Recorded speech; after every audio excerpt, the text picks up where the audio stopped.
pessoal, eu sou Ana Buzzi, sejam bem-vindos a mais um Juca Entrevista. Hoje eu converso com o Bola, E aí, Ana, e aí, galera da GQ Boss, Curitiba, tudo certo? representando a banda Zimbra. Além dele, a banda também é formada pelo Vitor Fernandes, pelo Guilherme Goss e pelo Pedro Furtado, que não puderam participar da entrevista hoje. Então, Bola, seja muito bem-vindo ao Juke, como eu falei, estou muito emocionado com essa entrevista, porque foi a banda da minha adolescência. Então, é um prazer receber você aqui hoje. E para iniciar nosso papo, me conta como surgiu a banda. Pô, em primeiro lugar, prazer é meu, eu que fico felizão. Sempre que a gente tromba a galera enfim, né, que a gente marcou algum momento da vida, eu acho bem bacana, assim. Acho que é uma das coisas mais legais da música é poder fazer parte da vida das pessoas em algum momento. Cara, a banda ela surgiu assim como, sei lá, 90% das bandas surgem, assim, né? Colégio, aquele negócio meio adolescente querendo fazer música. Uma curiosidade é que eu jogava futebol, né? E assim, a minha intenção era me tornar profissional. Eu joguei futebol até os 15 anos e treinava de segunda a sexta, jogava no fim de semana, e etc. E aí eu conheci o violão, né? Na verdade, conheci a guitarra primeiro, através do Vitor, que é o guitarra da Zimbra, meu primo, e um outro amigo, Fabrício Toniolo, um beijão para ele, que foi fotógrafo da Zimbra durante muito tempo. Aí quando eu vi aquilo ali, eu falei, nossa, bicho, agora lascou. Bateu assim na hora e não demorou muitos meses não para eu desistir de virar jogador e querer fazer música. E aí a banda surgiu em 2007 lá em Santos, eu, o Vitor e dois outros amigos, o Felipe e o Nicolas, que hoje não fazem mais parte da banda, né? Eles saíram em 2011, somos super amigos até hoje e foram fazer faculdade, enfim, trabalhar com outras coisas. E aí entrou o Pedro e o Gui em 2011, né? Que a gente também já se conhecia de colégio, do próprio circuito musical de Santos, né? A gente se encontrava muito, eles também tinham uma outra banda lá, então a gente acabava se trombando em vários lugares. E daí em 2011 meio que a gente se juntou, né? Entrou, acho que foi um intervalo de 2 semanas, assim, entrou o Pedro na banda, a gente ficou um power trio durante um tempo. Uhum. Aí eu comecei a tocar baixo até, mas eu falei, mano, isso não vai dar certo, é melhor chamar um baixista. Aí chamamos o Gui, cara, umas 2 semanas depois, e desde 2011 que a gente está nessa formação, mas é muito tempo de caminhada já. Se for contar aí desde que começou mesmo, ano que vem vai fazer 20 anos já. Sim, nossa, é muita coisa, Muita muita coisa. estrada. E desde sempre vocês tiveram o nome Zimbra? Da onde ele surgiu? Não. Então, a gente chamava, quando a gente fez essa transição, a banda se chamava Panorama. Inclusive, a gente lançou o primeiro EP. A gente tem uma demo de 2010, na verdade, só para contextualizar, com a formação antiga, que era o Nicolas e o Felipe. E essa demo de 2010, ela veio com o nome de Panorama, né? Aí os dois saíram da banda em 2011, entrou o Pedro e o Gui. A banda ainda se chamava Panorama. A gente lançou um EP, que é o que tinha Viva, Amanhã, O Gigante, Orfanato, um EP de 6 músicas que se chamava Cronograma, que tinha cronograma também. E aí esse EP em 2011 a gente começou a ganhar um certo público ali em Santos, né? A galera que acompanhava as bandas undergrounds começaram a comprar muita ideia, gostar de ouvir a música e começaram a ir nos shows e tal. Daí esse EP de 2011 para 2012 se transformou num disco que foi o Tudo Nada do Mundo, né? O nosso primeiro disco oficial de estúdio, tirando essa demo de 2010. Uhum. E aí nessa transição para lançar o disco, a gente mudou o nome de Panorama para Zimbra, né? E Zimbra foi uma ideia do André, o André Calvão, que era dono do estúdio que a gente ensaiava e que a gente, enfim, conectou as pessoas e tá nessa formação desde 2011. E ele trabalhava lá e hoje ele é nosso fotógrafo, ele ajudou a gente muito a construir as músicas no começo da banda, ele participava com a gente dos arranjos e tal, Uhum. enfim, sempre foi uma pessoa muito envolvida com a banda e ele que deu a sugestão do nome. No primeiro momento a gente meio que não se ligou muito assim em brisar nos significados. A gente achou vários significados. A gente achou uma música do Talking Heads que chama Zimbra. A gente achou o servidor de e-mail que chama Zimbra. Eu também não sabia que existia. Nossa, Exatamente. Achei umas coisas muito aleatórias assim. Mas a gente deu uma lida. é, que eu não vou me recordar a língua agora exatamente da onde é, mas é de alguma região da África ali, que zimbrar significa mais ou menos timbrar o tambor, um lance assim. E aí a gente achou que tinha muito a ver com, né, com esse lance da música e tal, mas a grande verdade é que a gente gostou do nome, soou bem, assim, né? Zimbra. E aí a gente achou, putz, mano, legal, soa bem, tem o Z, que não é ainda, né, muito tradicional em nomes e tal, então a gente achou maneiro. E acabou ficando aí, desde 2012, tá que como legal. Zimbra. Que legal. Mas eu acho mais legal, assim, também quando surge. Claro, quando tem um significado é da hora, mas quando surge só do Uhum. nada e todo mundo fica, gostei desse nome. Tem várias bandas aqui do underground, tem uma que é Mordazes Musgos, porque os membros estavam pesquisando nomes aleatórios e gostaram da junção de palavras. Então, Cara, eu acho muito legal isso, porque às vezes não precisa ter uma grande história é, subliminar por trás, né? Basta, pô, às sim, vezes você só gostar do nome e pronto, tá tudo certo, né? exatamente. Então, mas legal, interessante. E agora vocês vão entrar em turnê, né? Quando esse episódio for lançado, vocês já terão feito o primeiro show da turnê, que é a Tour Azul 10 anos, que inclusive Sim, chega em Curitiba, dia 25 de abril, lá no Belvedere.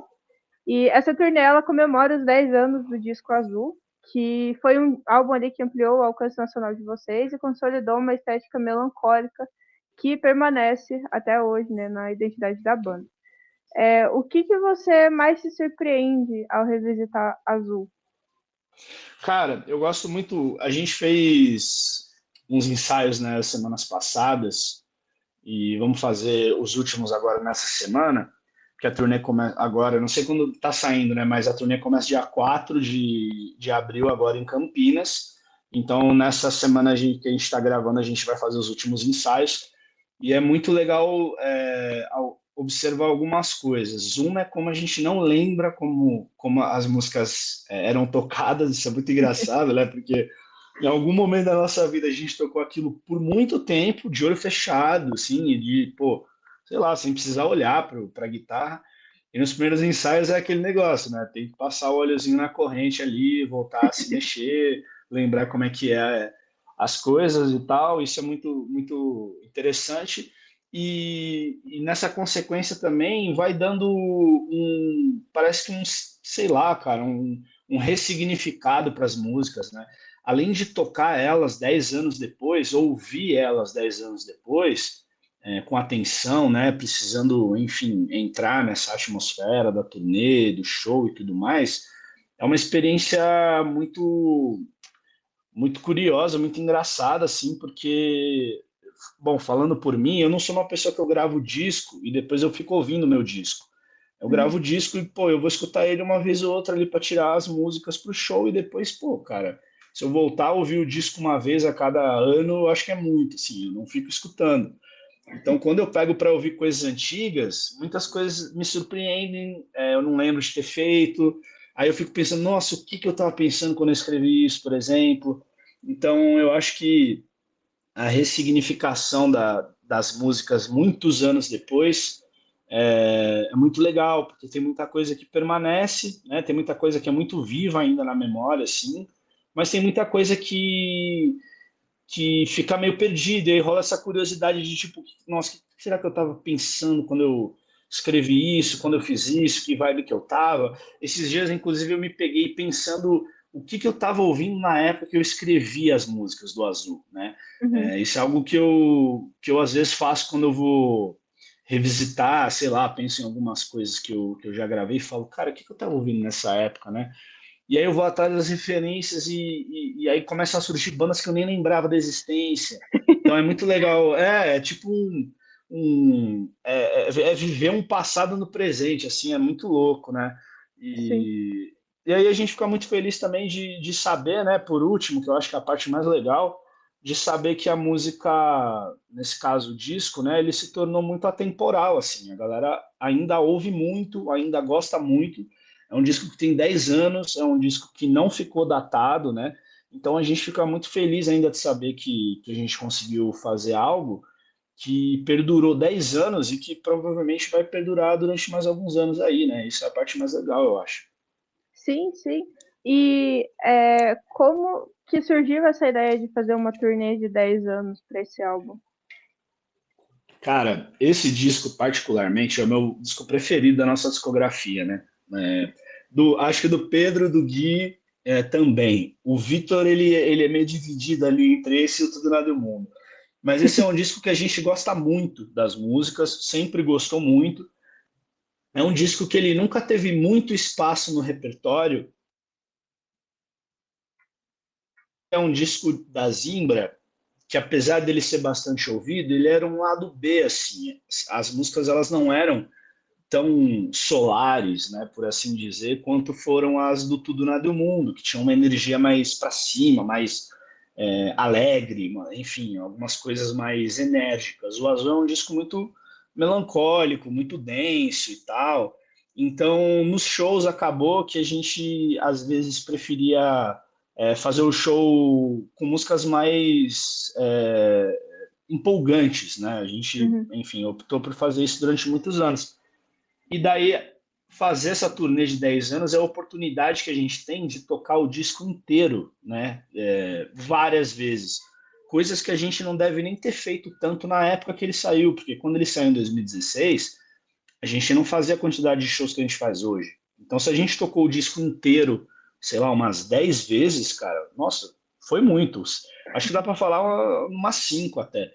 Então agora a Uhum. gente vai fazer uma porrada de show, tocando o disco inteiro na íntegra, músicas que quando a gente lançou o disco em 2016, depois de 4, 5 shows, devem ter saído do repertório para entrar em outras do primeiro disco, por exemplo, que a galera também amava muito. Enfim, a gente precisava Uhum. mesclar o repertório.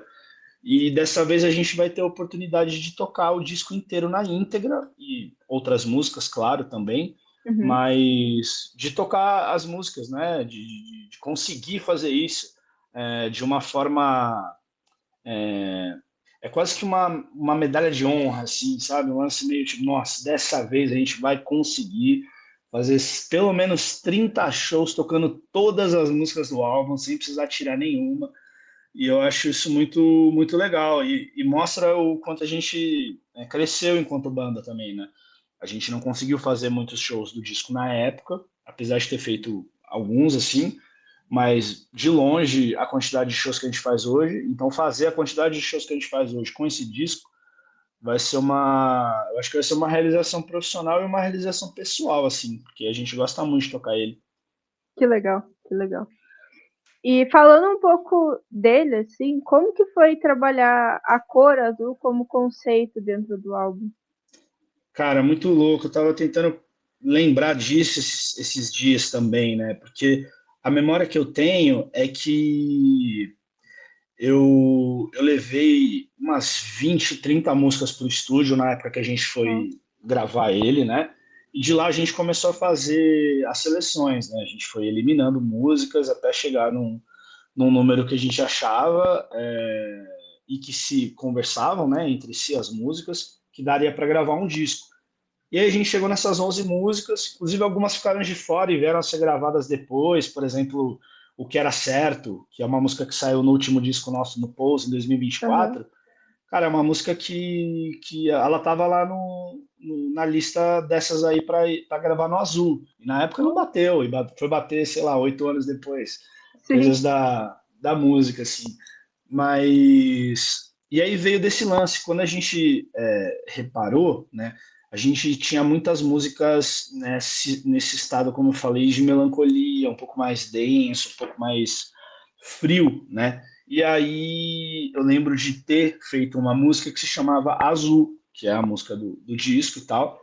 E, e na hora pareceu meio óbvio, assim, chamar o disco de Azul, apesar de ser o título da música, porque tudo ali se conversava, né? A atmosfera das músicas todas eram meio melancólicas, tinha essa música específica que se chamava Azul, e aí a gente viu que a gente poderia trabalhar muitas coisas, né, em termos de peças gráficas e videoclipe e tal, com a cor azul, né? Então foi meio óbvio assim, depois que a gente fez meio óbvio, né? Depois que a gente fez isso tudo, né? E reparou como estava o repertório do disco, acabou ficando azul. E daí veio a capa, daí veio toda a estética visual depois e tal. Tudo partiu dessa atmosfera das músicas melancólicas, assim, né? Uhum. E eu acho que é uma cor que ilustra muito bem a onda desse disco, assim. Sim. E é muito legal também, porque vocês estão trazendo isso para a estética atual da banda, né? Pela turnê e tudo, as fotinhas em Uhum. azul, tudo. Então eu acho isso muito, muito legal. E vocês ficaram 2 semanas vivendo junto durante as gravações. E o que que isso trouxe para o disco? O que que você sente que isso mudou na composição ali? Cara, eu acho assim, foi um período muito massa, assim. As músicas estavam feitas praticamente já, né? Eu já tinha levado todas as composições para o estúdio. Lá no estúdio em Santos mesmo, a gente já tinha feito basicamente boa parte dos arranjos todos, né? De produção, de linhas de guitarra, de bateria, de baixo, de metais. Então, quando a gente foi para o estúdio, que a gente gravou em São Paulo, a gente já meio que tinha muito claro na nossa cabeça como seriam, né, as coisas.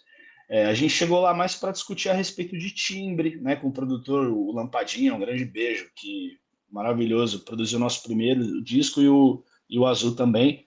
E lá com o Lampadinha, durante essas 2 semanas, a gente discutiu muito sobre timbre, sobre como a gente queria que o disco soasse, né, em termos de mixagem, de sonoridade. Então, lá foi muito essa parte técnica, assim, com o Lampadinha. E nós, quatro, enquanto banda, a gente ter ficado. Eu acho que foi a primeira vez que a gente ficou um período muito longo. Não foi um pouco mais de 2 semanas, até se eu me lembro bem. Foi uns 10 dias, talvez. E a gente ter ficado numa casa ali, só nós quatro. Pô, a gente tinha 2016, bicho. Eu tinha 22 anos, 24 anos. Ih, sou ruim de conta, sou de 92. Tinha 24 anos, 24 anos. Então, e os meninos são um pouco mais novos, um tem 23, um tem 22 e tal. Então a gente ter ido tipo para São Paulo, ficar os quatro sozinho ali numa casa, só pensando em música, falando sobre as músicas, sobre os arranjos das músicas e tal. Eu acho que talvez tenha sido a primeira vez que a gente é, se enxergou como eu gosto desse termo, gosto e não gosto, né? Mas como operário da música, né? A gente estava ali Uhum. trabalhando, né? Não que a gente não tivesse feito isso no primeiro disco e antes. Eu acho que desde o dia 1 da banda, desde 2017, foi sempre trabalho. Mas eu acho que foi a primeira vez que a gente percebeu que, tipo, cara, a gente está aqui numa casa em São Paulo, né? A gente só veio para fazer isso, a gente está gastando dinheiro para comer, está gastando dinheiro para, enfim, ficar aqui esses 10 dias. Então, a gente não veio zoar, não veio brincar, não veio, enfim, tirar uma onda. A gente veio com essa missão de gravar o disco. Então eu acho que todo mundo tem entrado nessa atmosfera, ajudou muito, que a gente chegava no estúdio e era meio. Foi rápido a gravação em si, tecnicamente falando, né? Foram todas rápidas, a gente não ficou empacado em alguma coisa assim durante Uhum. um tempão pensando. Então eu acho que essa convivência também contribuiu bastante para a gente chegar aí fazendo analogia com futebol, né? Dá para levar para psicanálise depois, mas a gente chegou bem entrosado, a gente chegou tipo um time, cara, como se a gente estivesse treinando ali aqueles dias todos. Uhum. E lá no estúdio, meio que todo mundo estava na mesma frequência ali, pensando na mesma coisa, o que queria fazer, como seria feito. Então fluiu super bem. Eu acho que foi importante por isso, para esse entrosamento pessoal, como é que fala? Ele ficar evidente no estúdio, depois e nas gravações. Uhum. Pô, que legal. E você falou ali que as gravações foram bem rápidas e tudo, né? E uma curiosidade é que a gravação de Eu Te Amo e Nem Sei, ela foi gravada em um take só, né? Cara, foi a primeira vez que eu fiz isso. E vocês pretendem repetir? Você pretende repetir isso ou já repetiu isso com alguma outra música? Eu acho que já, talvez. Eu não sei do jeito que exatamente igual, porque eu te chamo e nem sei. O que que acontece com essa música? A gente até tentou fazer um arranjinho de banda, mas ela ficou muito legal nesse formato guitarra e voz, né? Se eu não me engano, inicialmente, talvez eu acho que era para ter sido um violão e voz, mas o timbre da guitarra estava tão legal no restante das músicas que eu acho que, que a gente resolveu encarar ele também, mesmo sendo uma música só guitarra e voz. E o que acontece, né? Para quem não conhece tanto de estúdio, normalmente a gente grava as coisas, dá uma mexida, uma editada, né? Sai um pouquinho do tempo aqui, arruma um pouquinho, desafinou um pouquinho aqui, dá uma afinadinha, nada, né? Tão, como é que fala, tão exagerado, mas é aquele tapa que os discos têm, né? Quando eles vão para uma produção, né? E não era um disco ao vivo, então ele tinha esse método de gravação, né? De ser editado, de ser bem produzido, de limpar os ruídos que haviam nele e tal, enfim, essas coisas todas. E eu Te Amo e Nem Sei foi o contrário disso, cara. Foi completamente o contrário. Eu lembro que eu pluguei a guitarra assim, e, foi até tem um lance bem curioso que eu até esqueci de falar. Eu tô fazendo uma série de vídeos no Instagram explicando as músicas e tal. Eu até esqueci de comentar sobre isso também. Quando eu fui gravar, eu liguei a guitarra e tava um ruído assim absurdo, a ponto de Uhum. não dar para ouvir, assim, tava muito forte, incomodava. Eu falei, cara, não vai ter como gravar com esse ruído. Eu não sei se era o aterramento do prédio, do estúdio, alguma coisa de energia ali. Aí o Lampadinho ele simplesmente enrolou uma corda de guitarra é, e ele colocou dentro do meu braço, assim, como se fosse uma pulseira, né? Sei lá. E eu acho que ele encostou, ele deixou presa em um outro ponto da guitarra. E aí meio que cortou o ruído. Ele fez uma gambiarra elétrica ali, Que que até loucura! hoje. Eu sou completamente leigo nisso, mas até hoje eu não sei se eu poderia ter sido eletrocutado ou se estava tudo certo, né? Eu sei que o ruído acabou. E aí eu gravei a música inteira meio paradão, porque eu não podia ficar mexendo a corda, que estava, né, bloqueando esse ruído. E aí eu falei, enfim, eu gravei a primeira vez, aí o Lampadinha falou, tá ótimo. Aí eu falei, pô, beleza, vamos fazer a voz agora. Aí ele falou, não, tá ótimo, já tá feita. Aí eu falei assim, como assim tá feita, né? Porque normalmente eu gravaria a guitarra, depois eu gravaria a voz por cima da guitarra. Ele falou, não, cara, essa música é assim, essa música você vai fazer desse jeito, assim, o mais cru possível, e é isso. Então ele não mexeu em nada, ele não afinou, não editou, não mexeu em timbre. A única coisa que ele fez foi colocar uma corda de guitarra no meu braço para cortar o ruído da gravação. De resto, foi tudo um, dois, três valendo ali. Que loucura! Nossa, que É. interessante. Foi bem legal, cara. Foi uma gambiarra que deu muito certo e legal porque deu uma característica bem interpessoal assim para a música, assim, né? Quando a gente tocava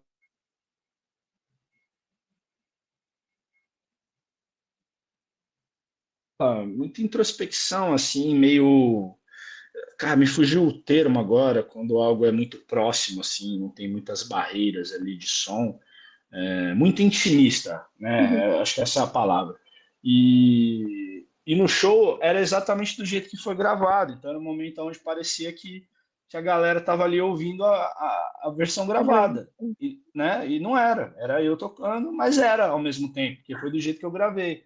Então isso trouxe também uma proximidade do público com a música que eu achei muito legal. Pô, que legal. E pra você, como é tocar músicas como Redator, ou Azul, ou Eu Te Amo e Nem Sei, depois de tantos anos? Ah, é bem doido, né? Que nem eu falei no começo, a gente vai ressignificando um monte de coisas, outras não, né? Redatura é uma música, por exemplo, que eu tenho muito claro na minha cabeça o momento que eu fiz ela, foi quando eu estava na faculdade de publicidade, e aí eu tinha esse conflito de precisar ser criativo, porque eu tinha um prazo, né, na faculdade, E na música, não. Na música eu precisava ser criativo, mas eu não tinha um prazo. Então, quando não vinha alguma ideia, eu podia ficar 2 semanas ali, sei lá, sem fazer um acorde para esperar, sei lá, ter vontade de voltar naquela música. Na faculdade, não. Na faculdade, pô, o problema é teu se você tá sem ideia, né, cara? Você tem um trabalho para entregar amanhã, você tem que fazer isso. Numa agência de publicidade, então, deve ser 100 vezes pior, né? Você trabalha com dinheiro, com cliente, ele quer as coisas no prazo. Então, o Redator é uma música que é muito clara, assim, para mim ainda hoje, esse conflito do ser criativo, do ser artístico, né? Porque a publicidade, ela tem um pouquinho de arte ali, né? Apesar dela servir para vender e etc e tal, seja o que for, ela tem um olhar artístico, né? Você trabalha com imagens, com cores, com sentimentos, com música. Então, eu lembro que na faculdade esse conflito foi muito grande, assim, para mim. Assim, grande no sentido de foi a primeira vez que eu reparei que não dava para eu fazer as coisas no meu tempo, né? Uhum. No tempo da minha cabeça. Algumas coisas eu tinha que fazer no tempo do professor, no tempo do grupo, no tempo do trabalho. Então, é louco porque eu ainda tenho esse sentimento hoje, mesmo nunca trabalhando numa agência de publicidade. Parece que eu vivi isso muito fortemente, mas é um sentimento que eu vivi ali em medidas menores, por exemplo. É diferente de Azul, por exemplo. Azul, cara, cada vez que eu canto ou ouço, ela me soa de um jeito, assim. É uma música que ela me traz sentimentos muito, sei lá, muito mistos, muito ambíguos. Às vezes eu penso que ela é uma música mais alegrinha, porque ela tem um certo groove. Às vezes eu penso que ela é uma música completamente melancólica pela letra dela. Então, é uma música, por exemplo, que na minha cabeça, quando eu escrevi, né, 10 anos atrás, provavelmente eu estava pensando em alguma coisa central, mas hoje, depois de cantar ela tantas vezes, de ter lido tanta gente falando a respeito dela, sobre várias interpretações, é uma música que ela me abriu também um mar de, de interpretações, assim, né? E é Uhum. muito legal ainda saber que eu vou viver isso durante esse ano também. Sim. Pô, que legal. E você sente que o público também mudou, se renovou ao longo desse tempo, desde que vocês lançaram a música até agora? A música não, né? O álbum, desde o primeiro show de vocês desse álbum até o último show de vocês da última turnê que vocês fizeram. Cara, sim, muita gente se renovou. Tem muita gente que conhece a banda, tipo, semana passada conheceu a banda ainda. Então ainda há como é que fala? A gente ainda está, né, se pulverizando para as pessoas ainda hoje, para novas pessoas, mas a gente também construiu uma base de fãs muito fiel, assim, né? Uma base de fãs orgânico muito fiel, que a gente até essas cidades, tipo, que a gente vai faz muito tempo, Curitiba, Rio de Janeiro, São Paulo, Nordeste, cara, qualquer cidade do Nordeste que a gente for, vai ter pelo menos uns 10, 15 rostos assim que a gente vai olhar e pensar assim, cara, você tá aí de novo, né? Tipo, é o 10º show que você veio.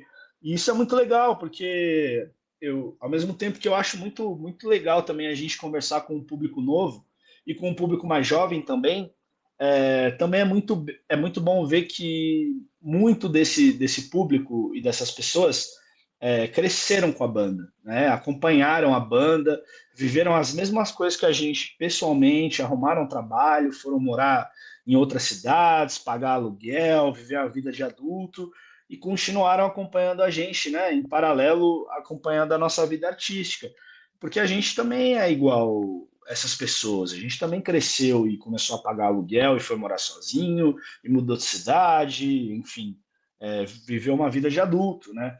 Então, eu acho que a banda, a música, o show, para essas pessoas que cresceram com a gente, ainda é um ponto de convergência, assim, muito nostálgico. E isso eu valorizo muito.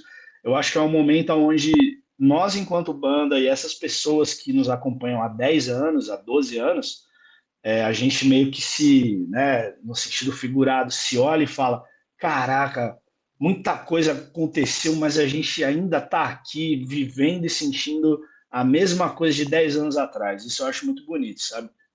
Que legal. É isso mesmo, né? Acho que, como eu falei já no início da entrevista, vocês foram a banda da minha adolescência. É muito É, legal ver a galera, ver pessoas que eu escutava todos os dias ainda fazendo música, se apresentando aqui na cidade. E isso mesmo, como você falou, né? Vivendo tudo que eu vivo também. Então isso é muito, acho que é muito legal. Acho que isso é uma das magias da música, assim, quando as bandas continuam e fazem, você acompanha um artista também, né? Você cresce com ele, então isso é muito legal. total, total. E é muito legal ver isso nos shows e esse tom de celebração, né? Porque a turnê é uma celebração, ela não é uma turnê de divulgação de nada. O disco já saiu faz 10 anos.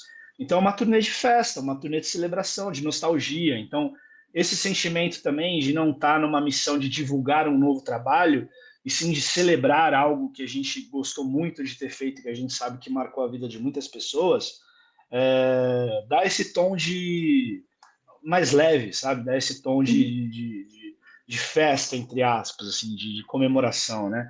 Uhum. Então, é muito legal também fazer isso, não só ficar ali trabalhando para divulgar o disco, para mostrar as músicas. Pô, cara, tem isso aqui que a gente fez há 10 anos atrás, vamos viver isso de novo, todo mundo junto, vai ser mó legal, sabe?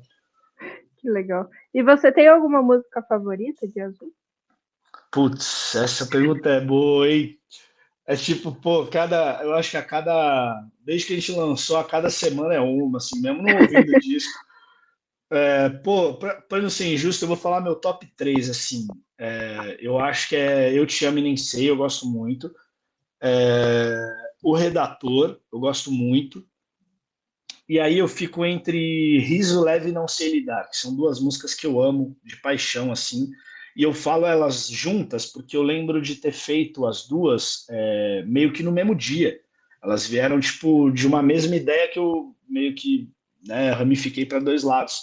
Mas Uhum. para mim elas são como se fossem irmãzinhas ali. Então eu tenho um carinho muito especial por elas. Mas acho que Eu Te Amo e Nem Sei e Redator para mim são músicas muito fortes desse disco, eu acho. Legal. E mesmo celebrando o passado, vocês vão trazer músicas novas também, né? Como que vocês vão fazer para equilibrar essa nostalgia com novidade? Cara, então, assim, primeiro que, falando em termos técnicos, a gente não quer fazer e nunca fez, né, assim, um show de, sei lá, o disco deve ter 38 minutos, 40 minutos no máximo, e aí a gente não vai chegar lá e tocar 10 músicas e ir embora, saca? 11 músicas e ir embora. E a gente também acha legal uma pós-celebração, é como se fosse uma ressaca antecipada, assim, dá para se dizer. A gente vai fazer lá o disco, vai tocar o disco, e depois a gente vai tocar músicas que a galera gosta de toda a nossa carreira, desde o primeiro álbum até o último. Uhum. E isso é a pós-ressaca, é o momento onde parece que a gente já viveu aquela nostalgia, né? Já eternizou aquele momento ali de tocar o disco depois de 10 anos, e aí a gente vai começar como se, sei lá, uma after party ali, né? Depois do disco, mais ou menos isso. E a gente vai buscar o equilíbrio nisso, vai buscar o equilíbrio de fazer a turnê do disco, de viver esse disco, e também músicas de toda a nossa carreira que a gente sabe que a galera ama ouvir. Até porque eu acho que todo ano tem alguma cidade ou outra que a gente nunca foi e que nunca ouviram músicas do primeiro disco, por exemplo, do segundo Uhum. disco, ou do último disco que a gente lançou. Então a gente procura também fazer um mix aí de músicas de toda a carreira para que a galera possa ouvir um pouquinho de cada coisa também e não direcionar os shows especificamente só para as músicas do disco, né? O Uhum. show é do disco, é da tour, mas tem esse after ali depois de que passar o setlist. Perfeito. Então, falando um pouquinho da banda em si e tudo, olhando para trás, qual foi o momento mais decisivo da carreira de vocês, assim, para você? Nossa, que pergunta boa, cara. Eu acho que eu não sei se teve algum momento específico, mas eu acho que a transição da gente, quando a gente começou a entender, se entender como adulto, né? E, e eu vou falar isso assim, ao mesmo tempo que isso é completamente natural e importante, também é um pouco de, quando você dá de cara no muro, né? Porque assim, quando a gente começou a banda ali com 15, 16 anos, o nosso compromisso era em fazer música, única e exclusivamente, apenas isso. Nossas preocupações não eram as preocupações que a gente tem hoje. Hoje a gente paga aluguel, hoje a gente precisa viver uma vida de adulto, né? Bancar nossas coisas, enfim, tudo que envolve ser um adulto, né? Coisa que a gente não tinha quando a gente era, pô, jovem, jovenzinho. Então, ao mesmo tempo, eu acho que esse período onde a gente começou a perceber que era muito legal só pensar na música e só pensar em fazer enfim, arranjo, criar riff, criar é, linha de metal, batera, baixo e tal, a gente também tinha que pensar que a gente precisava vender o show, que a gente precisava vender a camiseta, que a gente Uhum. precisava vender mais ingresso para aumentar o cachê, para ganhar mais dinheiro e continuar fazendo isso sem precisar arrumar um segundo emprego e que isso implicaria talvez em deixar a banda de segundo plano, porque né, necessariamente, como eu falei, a gente tinha contas para pagar. Então, quando a gente foi percebendo esse movimento, né, natural e claro que a gente estava virando adulto e precisava encarar isso também como uma profissão, não que não fosse, mas uma profissão no sentido de, cara, a gente ama fazer isso, mas a gente também precisa ganhar dinheiro com isso, porque senão Uhum. isso não vai se sustentar, né? A gente vai, cada um arrumar um emprego e vai se encontrar, pô, uma vez a cada 15 dias para fazer um ensaio, e aí a gente sabe onde vai dar isso, né? Aí é só ladeira abaixo, a banda vai tocar um Sim. show ou outro e já era. Então eu acho que esse momento foi muito importante, quando a gente percebeu que a gente precisava fazer outras coisas além da música, para fazer com que a música continuasse acontecendo, né? Isso é muito, muito louco, assim, muito paradoxal, mas é a verdade, né? A gente precisa da grana para pagar o aluguel, inclusive para pagar a própria música, pra pagar um Sim. clipe, para pagar um disco, para prensar um disco, fazer um merchandise. Então, quando a gente começou a entender isso, eu acho que foi muito importante, porque a gente começou a colocar o pé um pouco no chão também e medir, né, muitas ações e atitudes que a gente talvez quisesse fazer de forma impulsiva, mas sem medir que resultado que aquilo traria, poderia trazer ou não, né? Então, esse Uhum. equilíbrio que a gente tentou buscar desde sempre, acho que foi muito importante. Ah, legal. E como que é para você sair de Santos e atravessar o Brasil com turnês e tudo? Cara, é bem louco assim, né? Porque o Brasil é né, não vou falar nenhuma novidade aqui, mas acho que tem muita gente que não tem essa percepção que é um país de um tamanho de um continente, cara. A gente está Uhum. falando de um país que você vai de norte a sul, assim, como se você atravessasse a Europa, como se você atravessasse os Estados Unidos. Então, é um lance que é muito louco ver um monte de Brasis dentro de um Brasil, né? Uhum. Então, pô, sei lá, cara, a gente uma hora tá em Salvador, num sol de 30 graus na praia, fazendo um showzão quente, aquele calor maravilhoso, com a galera cantando a plenos pulmões. E aí, no mesmo momento, a gente entra no avião e no dia seguinte a gente está num frio de 10 graus em Porto Alegre, né? Tendo que botar casaco né? E as pessoas falando de maneiras diferentes, né? Nos dois sentidos, tanto no sotaque quanto no jeito de se relacionar, que isso muda muito de estado para Sim. estado.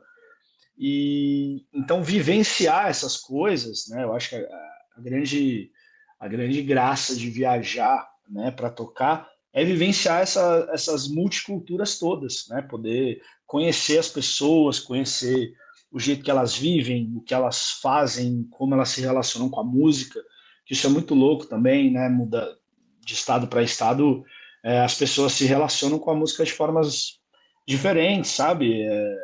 Não é todo mundo igual, nem de longe, assim. Então, Sim. eu acho que isso é muito, muito massa, assim, muito rico, eu diria.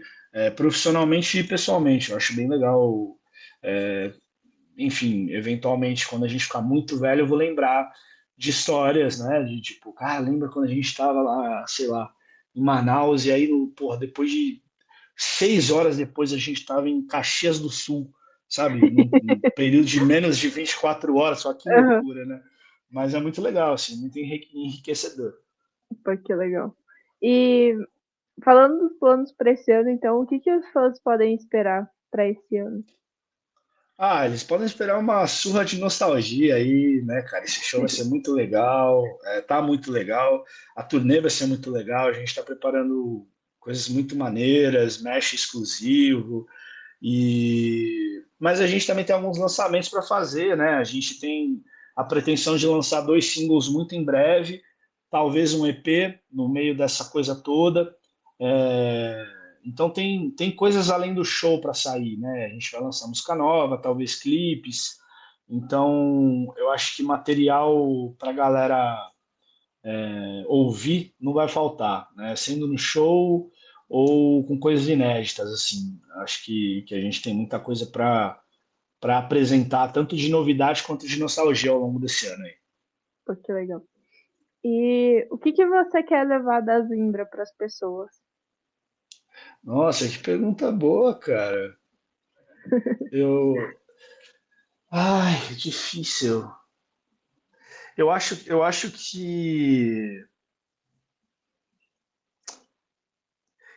a única coisa que eu espero quando eu faço música, quando a gente grava e lança,